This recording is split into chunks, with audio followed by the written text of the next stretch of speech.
ओम श्री गणेशाय नमः। मित्रों, आज इस वीडियो के माध्यम से हम बात करेंगे श्री रामचरितमानस लंका कांड से। ये प्रसंग मित्रों हमने लिया है और हम अपने पिछले वीडियो के माध्यम से श्री राम जी समुद्र को पार कर चुके हैं और लंका पहुंच चुके हैं, उस पर चर्चा की थी। उसी के आगे की कथा मित्रों इस वीडियो के माध्यम से हम साझा कर रहे हैं। रावण को मंदोदरी का समझाना, रावण प्रहस्त संवाद। बांधव बन निधि नीर निधि जलधि सिंधु बारिश, सत्ति तोय निधि कंपति उदधि पयोधि नदीस। बन निधि नीर निधि जलधि सिंधु बारिश, तोय निधि कंपति उदधि पयोधि नदीस को क्या सचमुच ही बांध लिया है।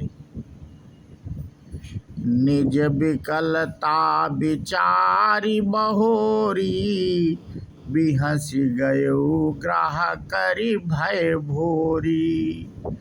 मंदोदरी सुन्यो प्रभु आयो, कौतुक ही पथोधि बंधायो। फिर अपनी व्याकुलता को समझकर ऊपर से हंसता हुआ भय को भुलाकर रावण महल को गया।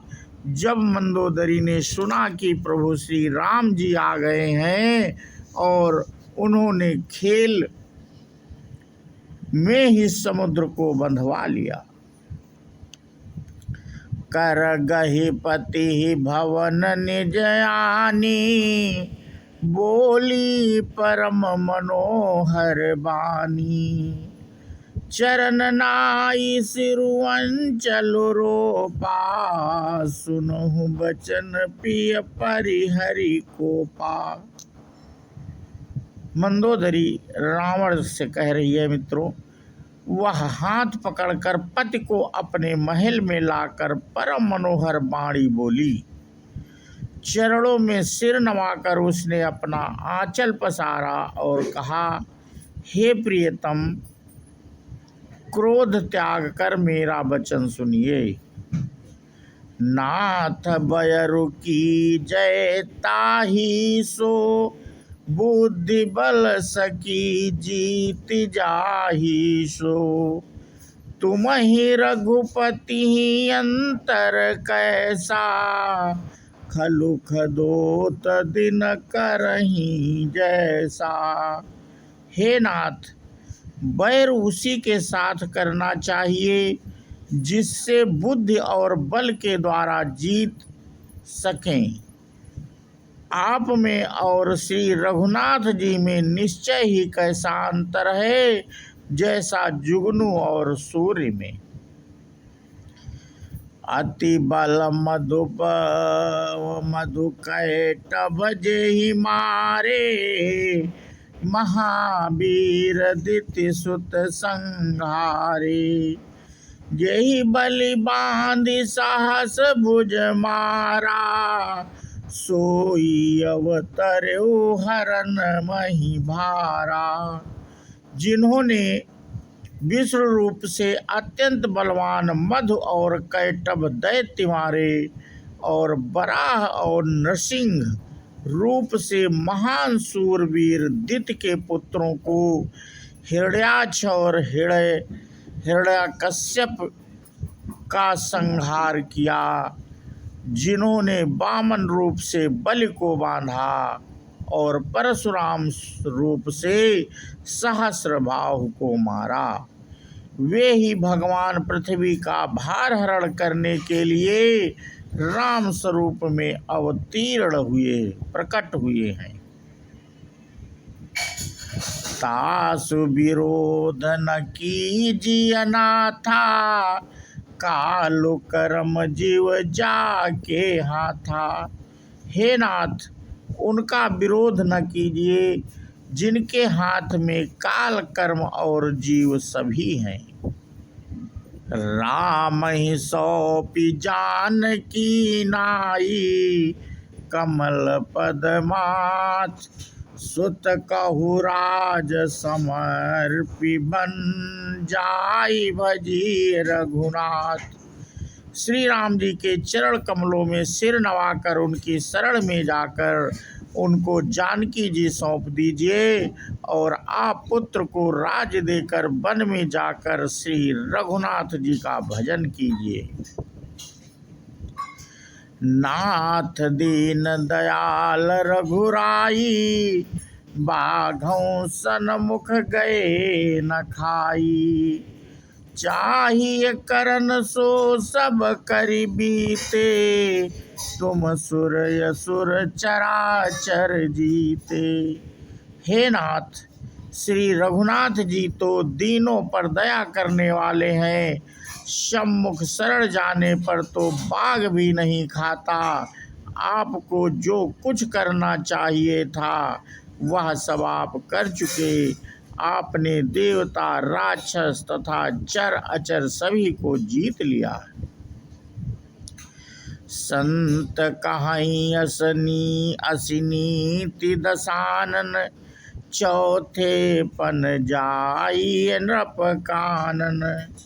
तासु भजन की जय तहाँ भरता, जो करता पालक संहरता।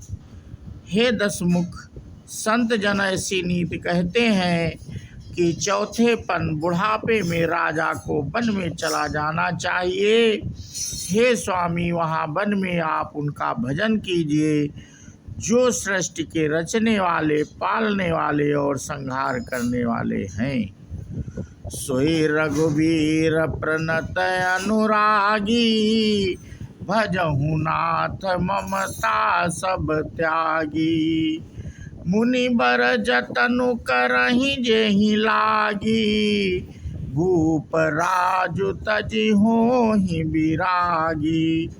हे नाथ, आप विषयों की सारी ममता छोड़कर उन्हीं शरणागत पर प्रेम करने वाले भगवान का भजन कीजिए, जिनके लिए श्रेष्ठ मुनि साधन करते हैं और राजा राज्य छोड़कर बैरागी हो जाते हैं। सोई कौशलाधीश रघुराया, आयऊ करन तो ही परदाया। जब पिय मानहु मोर सिखावन, सुजस होई तिहु पुर अति पावन। वही कौशलाधीश श्री रघुनाथ जी आप पर दया करने आए हैं। हे प्रीतम, यदि आप मेरी सीख मान लेंगे तो आपका अत्यंत पवित्र और सुंदर यश तीनों लोकों में फैल जाएगा। अस कही नयन नीर भरी, गहि पद कंपित गात। नाथ भजऊ रघुनाथ ही, अचल होई यही बात।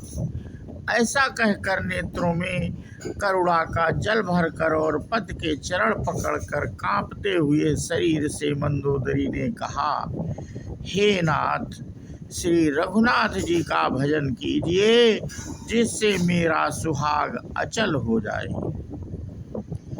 तब रावण मय सुता उठाई, कहै लाग खल निज प्रभुताई। सुनु तय प्रिया व्रथा भय माना, जग जोधा को मोहि समाना। तब रावण ने मंदोदरी को उठाया और वह दुष्ट उससे अपनी प्रभुता कहने लगा। हे प्रिय, सुन, तूने व्यर्थ ही भय मान रखा है। बता तो जगत में मेरे समान योद्धा है कौन? वरुण कुबेर पवन जम काला, भुज बल जीत्यों सकल दिगपाला। देव दनुज नर सब बस मोरे, कवन हेतु उपजा भय तोरे। वरुण, कुबेर, पवन, यमराज आदि सभी दिक्पालों को तथा काल को भी मैंने अपनी भुजाओं के बल से जीत रखा है। देवता, दानव और मनुष्य सभी मेरे बस में है। फिर तुझको यह भय किस कारण उत्पन्न हो गया? नाना विधि तेहि कहसि बुझाई, सभा बहोरी बैठ सो जाई। मंदोदरी हृदय अस जाना, कालवासी उपजाय अभिमाना। मंदोदरी ने उसे बहुत तरह से समझा कर कहा, किंतु रावण ने उसकी एक भी बात न सुनी और वह फिर सभा में जाकर बैठ गया। मंदोदरी ने हृदय में ऐसा जान लिया कि काल के बस होने से पति को अभिमान हो गया। सभा आई मंत्रिनी तेहि बूझा, करब कवन विधि रिपुमय जूझा। सैंदु जूझा कहीं सचिव सुनि निश्चरना, बार बार प्रभु पूछऊं कहा। सभा में आकर उसने अपने मंत्रियों से पूछा कि शत्रु के साथ किस प्रकार से युद्ध करना होगा। मंत्री कहने लगे, हे राक्षसों के नाथ, हे प्रभु सुनिए, आप बार बार क्या पूछते हैं?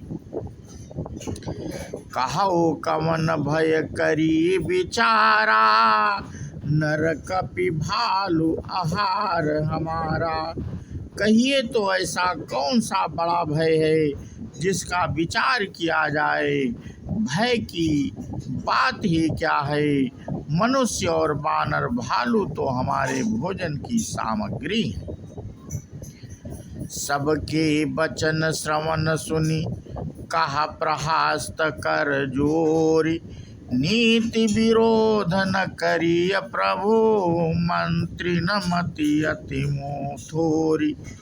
कानों से सबके वचन सुनकर रावण का पुत्र प्रहस्त हाथ जोड़कर कहने लगा, हे प्रभु, नीति के विरुद्ध कुछ भी नहीं करना चाहिए। मंत्रियों में बहुत ही थोड़ी बुद्धि है। कहीं सचिव सठ ठाकुर सुहाती, नाथ न पूर आवहि भांति। बारिधि नांगी एक कपियावा, तासु चरित मन महु सबु गावा। ये सभी मूर्ख खुशामदी मंत्र ठकुर सुहाती मुँह देखी कह रहे हैं, हे नाथ, इस प्रकार की बातों से पूरा नहीं पड़ेगा। एक ही बंदर समुद्र लांग कर आया था, उसका चरित्र सब लोग अब भी मन ही मन गाया करते हैं, स्मरण किया करते हैं। क्षुधा न रही तुमहि तब काहू, जारत नगर कसना धरि खाहूँ। सुनत नीक आगे दुख पावा, सचिवन अस मत प्रभु ही सुनावा। उस समय तुम लोगों में से किसी को भूख ना थी, बंदर तो तुम्हारा भोजन ही नहीं है, फिर नगर जलाते समय उसे पकड़कर क्यों नहीं खा लिया? इन मंत्रियों ने स्वामी आपको ऐसी सम्मत सुनाई है जो सुनने में अच्छी है, पर जिससे आगे चलकर दुख पाना होगा। जहीं बारिश बंधायों हेला, उतरे उसे न समेत सुबेला। सो भनु मनुज खाब हम भाई, बचन कहीं सब गाल फुलाई। जिसने खेल ही खेल में समुद्र बंधा लिया और जो सेना सहित सुबेल पर्वत पर आ उतरा है, हे भाई, कहो वह मनुष्य है जिसे कहते हो कि हम खा लेंगे, सब गाल फुला फुला कर पागलों की तरह वचन कह रहे हैं। तात वचन मम सुनो अति आदर, जनि मन गुनहु मोहि करि कादर। प्रिय बानी जे सुनहि जे कहाही, ऐसे नर निकाई जग आहाही। ते हे तात, मेरे वचनों को बहुत आदर से बड़े गौर से सुनिए, मुझे मन में कायर ना समझ लीजिएगा। जगत में ऐसे मनुष्य झुंड के झुंड बहुत अधिक हैं, जो प्यारी मुंह पर मीठी लगने वाली बात को ही सुनते और कहते हैं। वचन परम हित सुनत कठोरे, सुनहि जे काहीं ते नर प्रभु थोरे। प्रथम बसीठ पठौ सुन नीति, सीता देहि करौ पुनि प्रीति। हे प्रभु, सुनने में कठोर परंतु परिणाम में परम हितकारी वचन जो सुनते और कहते हैं, वे मनुष्य बहुत ही थोड़े हैं। नीति सुनिए, उनके अनुसार पहले दूत भेजिए और फिर सीता को देकर श्री राम जी से प्रीति मेल कर लीजिए। नारी पाई फिर जाहि जो, तो न बढ़ाई रार। नाही त सम्मुख समर मही, तात करी हठि मारी। यदि वे स्त्री पाकर लौट जाएं, तब तो व्यर्थ झगड़ा ना बढ़ाइए, नहीं तो यदि ना फिरे तो हे तात, सम्मुख युद्ध भूमि में उनसे हठ पूर्वक डट कर मार काट कीजिए। यह मत जव मानहु प्रभु मोरा, उभय प्रकार सुजस जग तोरा। सुध सन कहा 10 कंठ रिसाई, असीमति 60 के ही तो ही सिखाई। हे प्रभु, यदि आप मेरी यह सम्मति मानेंगे तो जगत में दोनों ही प्रकार से आपका सुयश होगा। रावण ने गुस्से में भरकर पुत्र से कहा, अरे मूर्ख, तुझे ऐसी बुद्धि किसने सिखाई?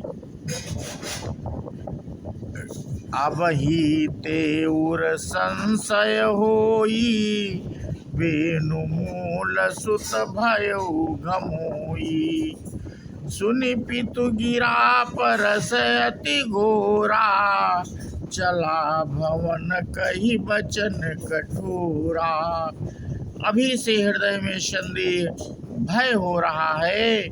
हे पुत्र, तू तो बांस की जड़ में घमोई हुआ, तू मेरे वंश के अनुकूल या अनुरूप नहीं हुआ। पिता की अत्यंत घोर और कठोर वाणी सुनकर प्रहस्त ने कड़े वचन कहता हुआ घर को चला गया। हित मत तो ही न लागत कैसे, काल विबस कहूँ भेषज जैसे। संध्या समय जानी 10 सीसा, भवन चलेउ निरखत भुज बीसा। हित की सलाह आपको कैसे नहीं लगती, आप पर कैसे असर नहीं करती। जैसे मृत्यु के बस हुए रोगी को दवा नहीं लगती। संध्या का समय जानकर रावण अपनी 20 भुजाओं को देखता हुआ महल को चला। लंका शिखर ऊ अपर अगारा, अति विचित्रता होई अखारा। बैठ जाइत ही मंदिर रावण, लागे किन्नर गुण गन गावन। लंका की चोटी पर एक अत्यंत विचित्र महल था। वहाँ नाच गान का अखाड़ा जमता था। रावण उस महल में जाकर बैठ गया। किन्नर उसके गुण समूहों को गाने लगे। बाजहि ताल पखाउज बीना, नृत्य करहीं अपक्षरा प्रवीणा। ताल करताल, पखावज मृदंग और बीड़ा बज रहे हैं। नृत्य में प्रवीण अप्सराएं नाच रही हैं। सुनासी रसत सरिस सो, संतत करई विशाल। परम प्रबल रिपुशीस पर, तथापि सोचिना त्रास। वह निरंतर सैकड़ों इंद्रों के समान भोग विलास करता रहता है। यदि श्री राम जी सरीखा अत्यंत प्रबल शत्रु सिर पर है, फिर भी उसको ना तो चिंता है और ना डर ही है। तो मित्रों, आज अपना हम प्रसंग यहीं पे समाप्त करते हैं और इसके आगे की कथा हम अपने अगले वीडियो के माध्यम से आप लोगों से साझा करेंगे। बोलो श्यावर रामचंद्र जी की जय हो, हनुमान जी की जय हो। जय हिंद, जय भारत, वंदे मातरम।